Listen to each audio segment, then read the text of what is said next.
Muy buen día, queridos hermanos y hermanas. Sean bienvenidos a este su Rincón del Diácono en este ya sábado 4 de mayo, sábado 4 de mayo, en que tenemos otra fiesta importante. Siempre que hay celebramos a un apóstol, pues es una fiesta. Santos Felipe y Santiago y Apóstol son la fiesta que celebramos el día de hoy.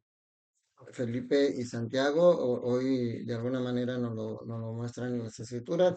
Y nos dicen, hoy, fíjense, vamos a imitar hoy la primera carta a los Corintios, capítulo 15, versículos del 1 al 8. Y aquí nos deja bien claro la importancia de la función de los apóstoles. La palabra apóstol significa enviado. Jesús los envió. Antes de ir, dice, vayan por todo el mundo y prediquen el Evangelio. Y ahora empieza diciendo, les recuerdo el Evangelio que yo les prediqué y que ustedes aceptaron y en el cual están firmes. Eso es bien importante para nosotros, mis hermanos. Nosotros hemos escuchado la predicación de los apóstoles a través de los sacerdotes. Yo estoy siendo un medio también como diácono para llevarles a ustedes la predicación de los apóstoles y la hemos aceptado. Ustedes la han aceptado, yo la he aceptado, pero también dice en el cual están firmes. Y eso es lo primero que tenemos que preguntarnos. ¿Estamos firmes? Y ahorita en el Evangelio vamos a ver cómo podemos demostrar si estamos firmes. Pero es importante lo que dice aquí, mis hermanos. Dice, este Evangelio los salvará si lo cumplen, como yo lo prediqué, porque de otro modo habrán creído en vano. Dice San Pablo, la fe sin obras es vana, es una fe muerta. Y si ustedes no creen en Jesús resucitado, que murió y resucitó, pues vana sería nuestra fe. Este pasaje de San Pablo también nos deja claro a nosotros los católicos que estamos en lo correcto a no ver la Biblia como la única fuente de la fe. Que así como los luteranos dicen solo escritura y que la escritura es la única que tiene la fuente de la revelación, aquí San Pablo nos deja claro que no es así. En primer lugar, porque el primer evangelio que se escribió de San Marcos fueron muchos años después de que Jesús ya no estaba. O sea, primero, antes de que se escribieran el Nuevo Testamento, era la predicación de palabra, era la que predominaba. No existía la escritura. Entonces, ¿cómo vas a decir que solamente la escritura es la única que te puede, si la escritura nació de la predicación de la palabra?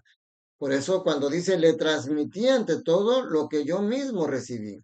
¿De qué nos está hablando aquí? Nosotros como católicos sabemos que la fuente de la revelación, la fuente de la fe son tres. Obviamente la Sagrada Escritura, el magisterio de la Iglesia y la tradición apostólica. La tradición con T mayúscula. Las tradiciones con T minúscula son solamente devociones que pudimos haber recibido, pero la tradición con T mayúscula es lo que la fe que nos llegó a través de la palabra. Y eso es lo que dice aquí Pablo. Les transmití ante todo lo que yo mismo recibí. ¿Y cuál es? Nosotros decimos, y el Concilio Vaticano II lo dejó muy claro, el centro de nuestra fe es la pasión, muerte y resurrección de Jesús. Y por eso es lo que en cada misa se celebra, en cada misa se conmemora y no solamente traemos a la memoria, sino se actualiza el sacrificio de Jesús en la cruz. Por eso dice lo que yo mismo recibí, que Cristo murió por nuestros pecados, como dicen las Escrituras. Fíjense, aquí están unidas esas dos cosas, y si lo vemos bien, están unidos las tres cosas, la tradición, el magisterio y la escritura. Porque dice Pablo, dice que Cristo murió, resucitó por nuestros pecados, como dicen las Escrituras. Ahí está, ellos están viendo la Escritura como fuente de revelación. Y dice que fue sepultado y que resucitó al tercer día según estaba escrito. O sea, vuelve a decir las Escrituras que se le apareció a Pedro y luego a los 12. Después se le apareció a más de 500 hermanos reunidos, la mayoría de los cuales vive aún y otros ya murieron. Más tarde se apareció a Santiago y luego a todos los apóstoles. Finalmente se me apareció también a mí, dice Pablo. Entonces, se fijan, es Pablo el que está hablando, es la tradición apostólica la que se está transmitiendo, pero fundamentada en la Sagrada Escritura y explicada a través de los apóstoles, que es el magisterio de la Iglesia. Ahí está todo, mis hermanos. Nosotros no estamos equivocados. La Iglesia Católica es la que Cristo fundó y es la fuente de la revelación que nos ha traído. Es que la gente luego confunde. Es que los católicos dicen que solamente los católicos se van a salvar. No, no, nosotros no tenemos, la Iglesia Católica no es la dueña de la salvación. El dueño de la salvación es Cristo.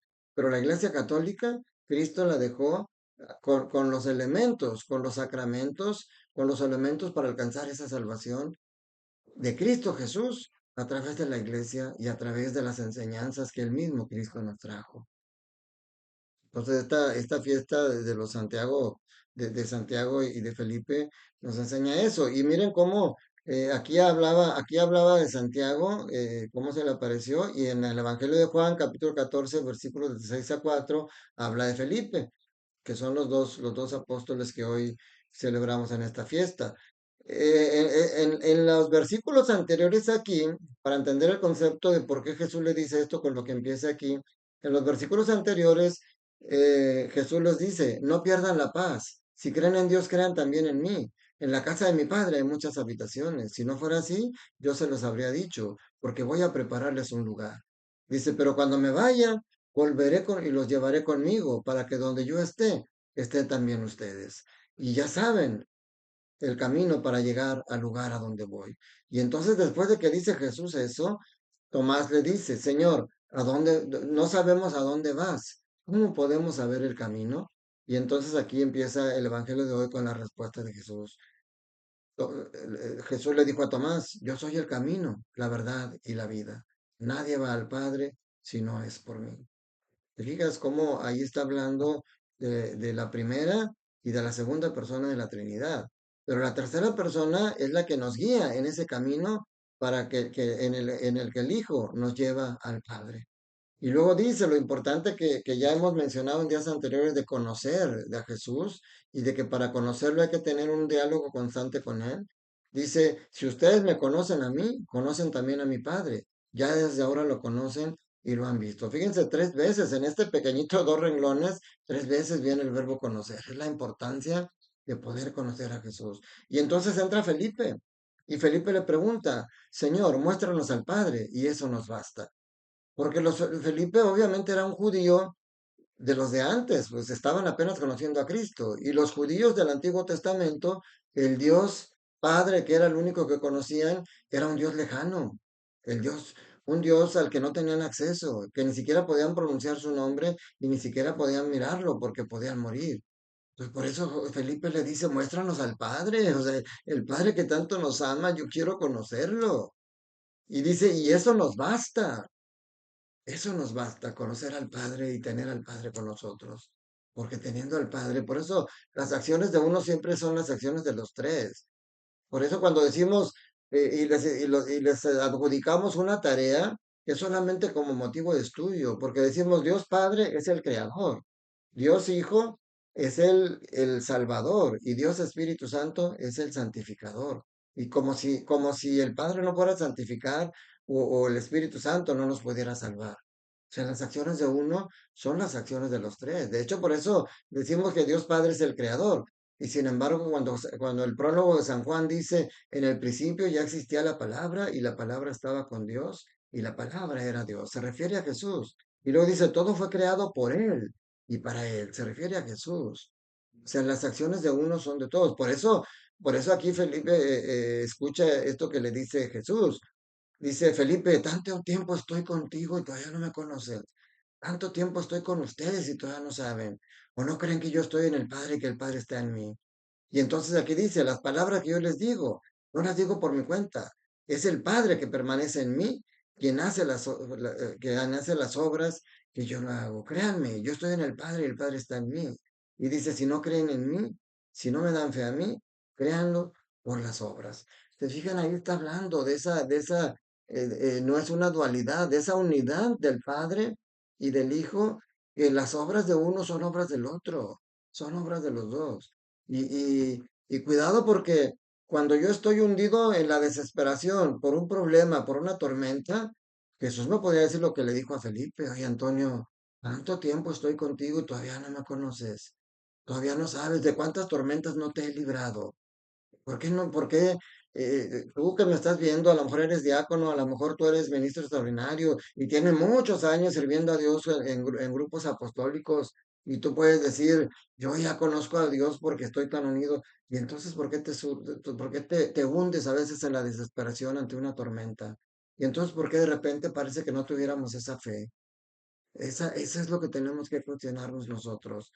Dice, yo les aseguro que el que crea en mí hará las obras que yo las hago y las hará aún mayores, porque yo me voy al Padre. Y cualquier cosa que pidan en mi nombre, yo haré que mi Padre sea glorificado en el Hijo. Entonces, mis hermanos, ahí está la situación. Tenemos que conocer al Padre, tenemos que conocer al Hijo, tenemos que conocer al Espíritu Santo, pero tenemos que conocer que esa unidad, esa Trinidad que parecen tres personas diferentes, es una unidad que está en nuestro corazón si tú las aceptas. Porque en el bautismo entra el Espíritu Santo en tu corazón. Y en el Apocalipsis dice, mira que estoy a la puerta y llamo, te dice Jesús. Si me abres, mi Padre y yo haremos nuestra morada en ti. Entonces, no solamente el Espíritu Santo está en tu corazón. Si tú le abriste al Señor, también el Padre y el Hijo ahí están. ¿Qué más nos falta, mis hermanos? Estamos caminando ya, hoy terminamos esta quinta semana de Pascua. Esperemos que haya sido a misa. A la misa de precepto de hoy, pero puedes ir ya mañana si es importante que no faltes a la misa. Seguimos caminando, nos estamos acercando ya a la recta final de la Pascua para vivir esa efusión del Espíritu Santo en Pentecostés. Pero mientras, no te olvides, Dios te ama con un amor tan grande que está siempre a tu lado para consolarte, para levantarte cuando te caes, para gozar tus éxitos, pero sobre todo para purificar tu corazón, para transformarte y seas ese ser de luz que estás destinado a ser. Que la bendición de Dios Todopoderoso, Padre, Hijo y Espíritu Santo, descienda sobre ustedes, sus familias, trabajos, escuelas y permanezca para siempre. Que tengas un día lleno del amor de Dios. Gracias por tu confianza. Comparte este video. Ayúdame a que llegue a muchas personas. Dale like para que entre más likes tenga, pueda ser una prioridad en las personas que busquen las lecturas de hoy, el Evangelio de hoy. Y gracias por tus comentarios. Sobre todo también suscríbete. Vamos a dejar vamos a hacer que esta comunidad que nos unimos todos los días crezca. De repente veo que se suscriben más y de repente veo como que son los mismos porque ya algunos se dio de baja. Pues bueno, está bien. Cada quien tiene derecho a elegir, pero yo soy solamente un simple instrumento de Dios para ayudarte y al ayudarte a ti me ayudo a mí mismo a entender cada vez más las escrituras y amar cada vez más al Señor. Muchas gracias por tu confianza. Recuerda, Dios te ama y Dios quiere que seas feliz.